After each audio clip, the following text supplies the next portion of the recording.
आपको pen paper उठाने की भी आवश्यकता नहीं है, इस प्रश्न को सॉल्व करने की बिल्कुल भी आवश्यकता नहीं है। आप डायरेक्ट ही इस प्रश्न का आंसर सिर्फ ऑप्शन से दे सकते हैं और आपको कुछ भी करने की आवश्यकता नहीं पड़ेगी। करना क्या होगा, जो भी हम आपको तरीका बताएंगे उसे बस ध्यान से समझ लेना है, ठीक।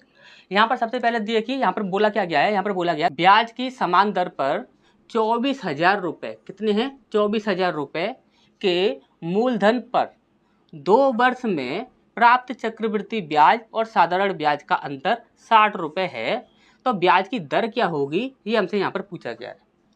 जब कभी भी आपसे दर पूछ ली जाए और समय यदि 2 वर्ष का दिया जाए तो आपको क्या करना है, ध्यान समझ लीजिए। आपको ऑप्शन का जो भी होगा आपका सीधा ही उसका उसी से इंटू करके देखना है। जो भी आपका इकाई अंक बनेगा, इकाई अंक का इंटू आपको इकाई अंक से करना है, मूलधन के इकाई अंक से। जो भी आपका इकाई अंक बनेगा वह आपका यदि अंतर के इकाई अंक के समान बनेगा तो ठीक, यदि अंतर के समान नहीं बनेगा तो वह आपका गलत होगा। जैसे कि हम आपको समझा देते हैं। 6 का गुणा 6 में करेंगे कितना हो जाएगा, 36 हो जाएगा। तो 36 में इकाई अंक कितना होता है, 6 होता है। तो 6 का गुणा हम यदि 4 में करें तो 6 चौक कितना होता है, 24 होता है, यानी कि 4 इकाई अंक बन रहा है। यहाँ पर आपका 0 इकाई अंक है, तो ये हमारा आंसर नहीं होगा। इसके बाद हमने बोला कि 7 का गुणा 7 में करो, 7 7 49, यानी कि 9 इकाई अंक बन रहा है। अब 9 का गुणा यदि हम 4 में करते हैं तो 9 चौक 36 होता है, यानी कि 6 इकाई अंक बन रहा है। यहाँ पर हमें 0 चाहिए, तो ये भी हमारा आंसर नहीं होगा। इसके बाद हम आगे बढ़ते हैं, 8 ले लेते हैं। यदि 8 का गुणा हम यदि 8 में करते हैं तो 8 64, यानी कि 4 इकाई अंक बन रहा है। और 4 का गुणा हम 4 में करते हैं तो 4 चौक 16 इकाई अंक बन रहा है, यानी कि 6 इकाई अंक बन रहा है। तो यहाँ पर हमें 6 नहीं चाहिए, यहाँ पर हमें 0 चाहिए, तो ये भी हमारा आंसर नहीं होगा। इसके बाद हम यहाँ पर बढ़ते हैं। यहाँ पर कितना है आपका 5% है।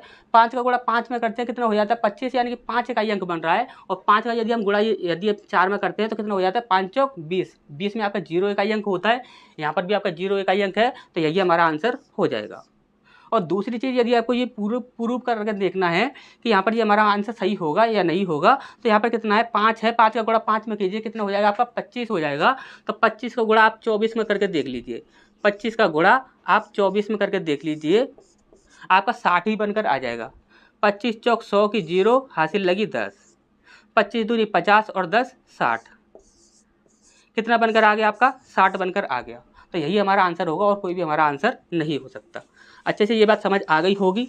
अब आपको नेक्स्ट जो क्वेश्चन है उसमें आपकी क्या तुक्का ट्रिक लगेगी, ये हम यहाँ पर देखते हैं, ठीक। तो नेक्स्ट क्वेश्चन की ओर बढ़ते हैं।